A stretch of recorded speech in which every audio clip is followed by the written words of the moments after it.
ಎಲ್ಲರಿಗೂ ನಮಸ್ಕಾರ. Welcome to ಸ್ಪರ್ಧಾ ಅರಿವು. ನಿನ್ನೆ ನಾವು group C key answers discuss ಮಾಡ್ಬೇಕಾದ್ರೆ ನಾನು ಹೇಳಿದ್ದೆ ಕಂಪ್ಲೀಟ್ ಎನ್ವೈರ್ಮೆಂಟ್ ಅಲ್ಲಿ ಏನೇನ್ ಕ್ವಶನ್ಸ್ ಬಂದಿದೆ ಇದೆಲ್ಲ ನಮ್ಮ ಅಕಾಡೆಮಿ ಕಡೆಯಿಂದ ಬಿಡುಗಡೆ ಆಗಿರುವಂತ environment and ecology book Bhyrappa sir ಬರ್ದಿರುವಂತದ್ದು. ಸೊ ಅದರಿಂದ ಬಂದಿದೆ ಅಂತ, ಅದಕ್ಕೆ ಪ್ರೂಫ್ ತೋರಿಸ್ತೀನಿ ಅಂತ. ಸೊ ಆ ಪ್ರೂಫ್ ಇಲ್ಲಿದೆ, ಇವಾಗ ನೋಡ್ಬೋದು. Environment and ecology book. So ಇದು ಇಂಟರ್ನ್ಯಾಷನಲ್ ಪಬ್ಲಿಕೇಶನ್, ವಿಲ್ಲಿ ಅವ್ರ ಕಡೆಯಿಂದ ಬರುತ್ತೆ. ಇದು ಎನ್ವೈರ್ಮೆಂಟ್ ಅಂಡ್ ಎಕಾಲಜಿ. ಇದು ನಮ್ಮ UPSC ಗೆ, ಸ್ಟೇಟ್ PSC ಗೆ. ಇದರಲ್ಲಿ ಸ್ವಲ್ಪ ಕನ್ನಡ ಕಂಟೆಂಟ್ ಜಾಸ್ತಿ ಇರುತ್ತೆ. ಒಂದು ಚಾಪ್ಟರ್ ಕಂಪ್ಲೀಟ್ ಕರ್ನಾಟಕಕ್ಕೆ ಕಂಪ್ಲೀಟ್ ಮೀಸಲಾಗಿರುತ್ತೆ. ಸೊ UPSC ಗೆ ಪ್ಲಸ್ ಸ್ಟೇಟ್ PCS ಗೆ ಇದು ಇಂಟರ್ನ್ಯಾಷನಲ್ ಎಲ್ಲದಕ್ಕೂ ಆಗುತ್ತೆ. ಇದರಲ್ಲಿ ನಾವು ನೋಡ್ಬೋದು ನೆನ್ನೆ 8 ಕ್ವಶನ್ಸ್ ಬಂದಿತ್ತು. 8ಗೆ 8 ಇದ್ರಲ್ಲಿ ಕವರ್ ಆಗಿದೆ ಸರ್. ಸೊ ಇದನ್ನ ನಾವು ನೋಡೋಣ, ಯಾವ್ದಾದ್ರು question will explain each and everything one by one. So ಈ ವಿಡಿಯೋ ಮಾಡೋದಿಷ್ಟೇ, ಬೆಸ್ಟ್ ಕಂಟೆಂಟು ಸ್ಟೂಡೆಂಟ್ಸ್ಗೆ ತಲುಪಲಿ ಅಂತ. ಸೊ ಅಡ್ವರ್ಟೈಸ್ಮೆಂಟ್ ಒಂದ್ ಕಡೆ ಅದಲ್ಲ ಇಲ್ಲಿ ನಮ್ಗೆ ಇಂಟೆನ್ಷನ್. ಒಂದೇ ಬುಕ್ ಅಲ್ಲಿ ಎಲ್ಲ ಕಂಟೆಂಟ್ ಸಿಗೋ ತರ ಬೆಸ್ಟ್ ಕಂಟೆಂಟ್ ಸ್ಟೂಡೆಂಟ್ ಸಿಗ್ಬೇಕು. So that is the intention of this ಅಲ್ವಾ. ಆಕ್ಚುಲಿ ಅಂದ್ರೆ ಆಪ್ಟ್ ಇನ್ಫಾರ್ಮೇಶನ್, ಸಫಿಶಿಯಂಟ್ ಇನ್ಫಾರ್ಮೇಶನ್ ಸಿಗೋದೇ ನೀಶ್ ಆಕ್ಚುಲಿ. ಹೌದು ಸರ್. ಅದರಲ್ಲಿ ದಿಸ್ ಟೆಕ್ಸ್ಟ್ ಬುಕ್ ಎಲ್ಲ ಸಫಿಶಿಯಂಟ್ ಆಗ್ಲಿ. ಸೊ ಅನ್ನೆಸರಿ ಥಿಂಗ್ಸ್ ಓದೋದ್ ಬೇಕಿಲ್ಲ ಸ್ಟೂಡೆಂಟ್ಸ್. ಸೊ ಮಾರ್ಕೆಟ್ ಅಲ್ಲಿ ನಾವ್ ನೋಡಿರೋ ಪ್ರಕಾರ ತುಂಬಾ ಬುಕ್ಸ್ ಇರತ್ತೆ, ವಂಡರ್ಫುಲ್ ಬುಕ್ಸ್. ಹೌದು ಸರ್. ಅದ್ರಲ್ಲಿರೋ ಕಂಟೆಂಟ್ ಎಲ್ಲ ಈ ಬುಕ್ ಅಲ್ಲಿ ಇರುತ್ತೆ. ಅದ್ರ ಜೊತೆಗೆ ಇನ್ನೊಂದು 30% ಎಕ್ಸ್ಟ್ರಾ, ಅದು exam based questions, exam based content ಈ ಬುಕ್ ಅಲ್ಲಿ ನೋಡ್ಬೋದು. ಸೊ ಫಸ್ಟ್ ಕ್ವಶನ್ ನೋಡೋಣ sir. Which wildlife sanctuary has recently become a natural home for Asiatic lions through dispersal? So correct, Asiatic lion ಗೆ. ಸೊ ಯಾವ್ದು sir answer ಬಂದ್ಬಿಟ್ಟು 1, ಬರ್ದಾ wildlife sanctuary. So ಯಾಕೆ ನಾನು ಈ ಬುಕ್ ಬಗ್ಗೆ ರೆಕಮೆಂಡೇಶನ್ ಕೊಡ್ತಾ ಇದ್ದೀನಿ ಇಲ್ಲಿಂದ ಗೊತ್ತಾಗತ್ತೆ ನಿಮ್ಗೆ. ಇಲ್ಲಿ ನಾರ್ಮಲ್ ಆಗಿ ಬುಕ್ ಅಲ್ಲಿ ಏನಾಗತ್ತೆ, you'll have project tiger, project lion, elephant ಆ ತರ ಡಿವೈಡ್ ಮಾಡ್ಕೊಂಡ್ ಬಂದಿದ್ದಾರೆ. ಪ್ರಾಜೆಕ್ಟ್ ಲಯನ್ ಕೆಳಗಡೆ ಇಲ್ಲಿ ನೋಡ್ಬೋದು other initiatives, big cat alliances ಇದ್ಮೇಲೆ ಇಲ್ಲಿ ನೀಟಾಗಿ ಬರ್ತಿದೆ ಗ್ರೇಟರ್ ಗಿರ್ ಕಾನ್ಸೆಪ್ಟ್ ಅಂತ. ಅದರಲ್ಲಿ ಬರ್ದಾ ವೈಲ್ಡ್ ಲೈಫ್ ಸ್ಯಾಂಕ್ಚುರಿ ಹೈಲೈಟ್ ಮಾಡಿದ್ದಾರೆ. ಹೈಲೈಟ್ ಮಾಡಿದ್ದಾರೆ. ಈ ಪಿಂಕ್ ಅಲ್ಲಿ ಹೈಲೈಟ್ ಮಾಡಿದ್ದಾರೆ ಅಂದ್ರೆ ಪ್ರಾಬಬಲ್ ಕ್ವಶನ್. ಸೊ ಈ ಟಾಪಿಕ್ ಪ್ರಾಬಬಲ್ ಬರುತ್ತೆ ಅಂತ. ಅದೇ ತರ ಕ್ವಶನ್ ಕೂಡ ಬಂದಿದೆ. Second home, same second home. So same concept ಬರ್ತಿರತ್ತೆ. ಬೆಸ್ಟ್ ಕಂಟೆಂಟ್ ಸ್ಟೂಡೆಂಟ್ಸ್ ಹತ್ರ ಇರ್ಬೇಕು ಸರ್, ಸೊ ದಟ್ ಅವ್ರಿಗೆ ಅನ್ನೆಸೆಸರಿ ವೇಸ್ಟೇಜ್ ಆಫ್ ಟೈಮ್ ಬೇಡ. ಬಹಳಷ್ಟು ರಿಸೋರ್ಸ್ ನಮಗೆ ರೆಫರ್ ಮಾಡೋದು ಬರೋದು. ಹೌದು sir. Next question. Consider the following reserves in Karnataka. So ಅದರಲ್ಲಿ ಬಂಡೀಪುರ ಇಲ್ಲಿ ನೋಡಿ sir. Which of the above is tiger reserves. ಇಲ್ಲಿ ಹುಲಿ ಸಂರಕ್ಷಣಾ ವಲಯಗಳು ಯಾವ್ದು ಅಂತ. ಸೊ ಇದ್ರಲ್ಲಿ ಬಂಡೀಪುರ, ಅನ್ಶಿ, ಭದ್ರಾ, ಬನ್ನೇರ್ಘಟ್ಟ, ಕಾಲಿ, ನಾಕರೋಳೆ. ಬನ್ನೇರ್ಘಟ್ಟ ತೆಗಿಬೇಕು ಸರ್, ಯಾಕಂದ್ರೆ ಬನ್ನೇರ್ಘಟ್ಟ ನ್ಯಾಷನಲ್ ಪಾರ್ಕ್ ಮಾತ್ರ. ಅದ್ ತೆಗೆದ್ರೆ ಆನ್ಸರ್ ಬರುತ್ತಾ, ಡಿ ತೆಗೆದ್ರೆ ಆನ್ಸರ್ ಬರುತ್ತೆ, 2 ಬರುತ್ತೆ.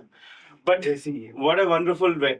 ಸೊ ಇಲ್ಲಿ ನೋಡಿ, ಸೊ ಆಗ್ಲೇ ಹೇಳ್ದಂಗೆ ಸಪ್ರೇಟ್ ಕರ್ನಾಟಕ ಕಂಟೆಂಟ್ ಇದೆ ಅಲ್ವಾ, ಇದೆ ಎಕ್ಸಾಂಪಲ್.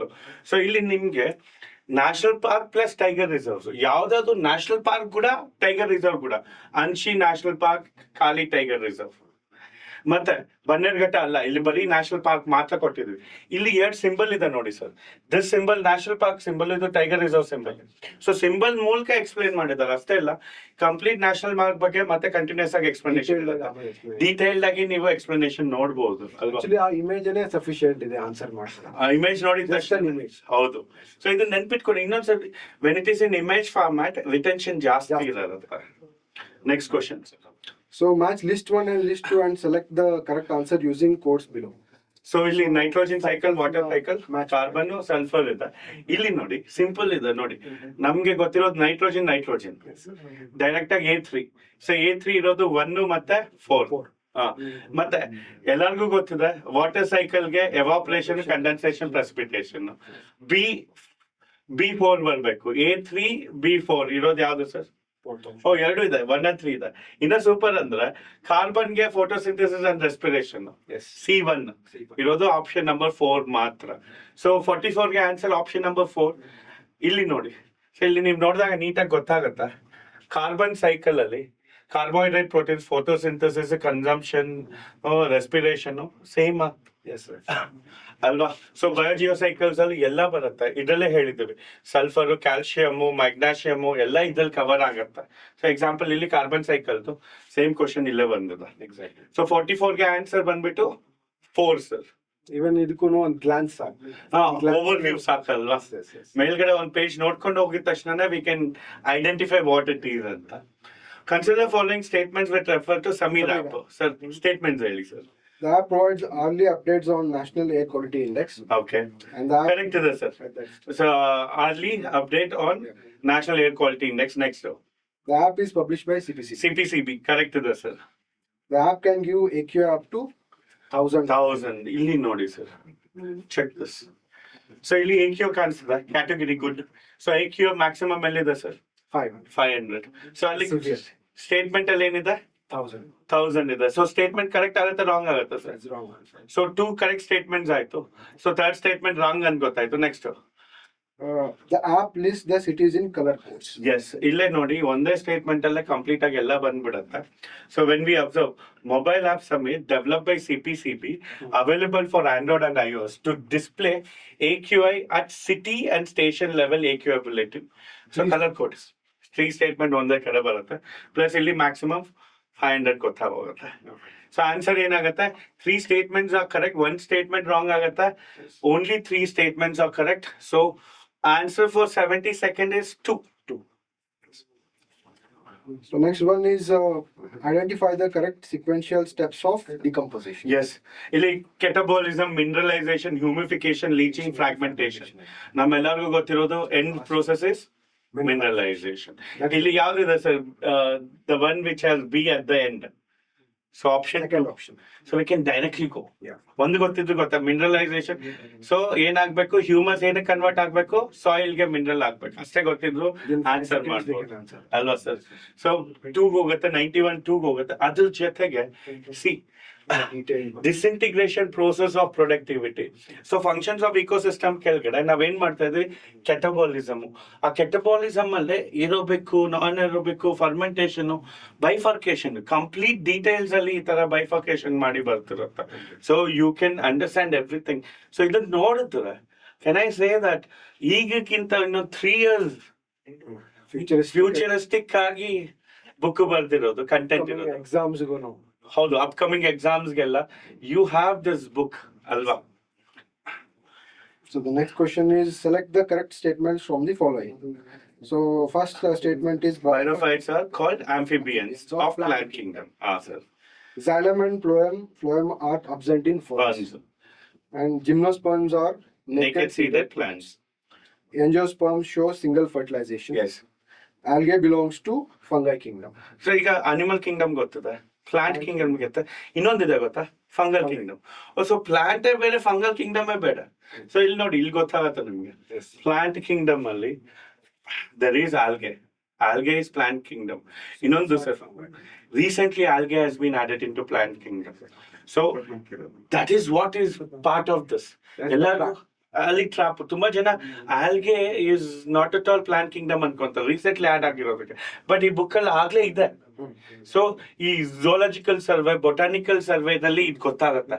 ಸೊ ಆ ಕಂಟೆಂಟ್ ಏನಿದೆ ಅದನ್ನ ಬೆಸ್ಟ್ ಕಂಟೆಂಟ್ ಎಕ್ಸಾಮ್ ಓರಿಯೆಂಟೆಡ್ ಹೇಗ್ ಬೇಕೋ ಅದು ಫಿಲ್ಟರ್ ಮಾಡಿ ಇಲ್ಲಿ ಹಾಕಿರೋದು ಸರ್. ಡೆಪ್ತ್ ಇದೆ, ಈಸಿನೂ ಇದೆ. ಸೊ ಇಲ್ಲಿ ನೋಡಿದ ತಕ್ಷಣ Ken I say that okay plant Kingdom, ಇನ್ನೊಂದ್ ಕಡೆ ಫಂಗಲ್ ಕಿಂಗ್ಡಮ್ ಇದೆ. ಸೊ ಅದರ ಅರ್ಥ ಇದಲ್ಲ. So I can eliminate 5. If I eliminate 5, so answer will be 2. ಬರತ್ತಾ ಸರ್? 1 and 3 ಬರತ್ತಾ? 2 and 4 ಇದೆ, 1 and 3 ಇದೆ, 2 and 4 ಇದೆ. ಬಟ್ ಸೊ 1 ರಾಂಗ್ ಆಗತ್ತಾ? 3 gymnosperms are naked seeds, ಅದು ರಾಂಗ್ ಆಗತ್ತಾ? So answer will be 2 and 4 will become our answer ಅಲ್ವಾ sir? Yes sir. Yes sir. And also even the instruction ಇದೆ ಕೆಳಗಡೆ. ಸರ್ ಇದು ಎಲ್ಲಾ ಕಡೆನೂ ಈ ತರ ಇನ್ಸ್ಟ್ರಕ್ಷನ್ಸ್ ಇರುತ್ತೆ ಸರ್. ವಂಡರ್ಫುಲ್ಲಿ ಕರೆಕ್ಟ್ ಆಗಿ. ಹೌದು. So match the pair questions ಬರಬಹುದು, ಅದ್ರ ಜೊತೆಗೆ ಅಸೆಸ್ಮೆಂಟ್ ರೀಷನ್ ಕೊಡ್ಬೋದು. ಸೊ ಇದು ಡಾಮಿನೆಂಟ್ ಪ್ಲಾಂಟ್ ಸ್ಪೀಸೀಸ್ ಯಾವ್ದು ಅಂತ ತಿಳ್ಕೊಳ್ಳಿ, ಸೊ ದಟ್ ನಿಮ್ಗೆ ಅದ್ರದ್ದು ಯಾವ ಒಂದು ಕಿಂಗ್ಡಮ್ಗೆ ಸೇರತ್ತೆ ಗೊತ್ತಾಗ್ಲಿ. ಅಲ್ಲೇ ಬರ್ತಿದ್ದಾರೆ. And also perspective of reading ನಮ್ಗೆ ಅರ್ಥ ಆಗುತ್ತೆ. ಹೌದು, ಹೊಸಬರಿಗೆ perspective ಅಲ್ಲಿ ನಾನು ಓದ್ಬೇಕು. So this book is for both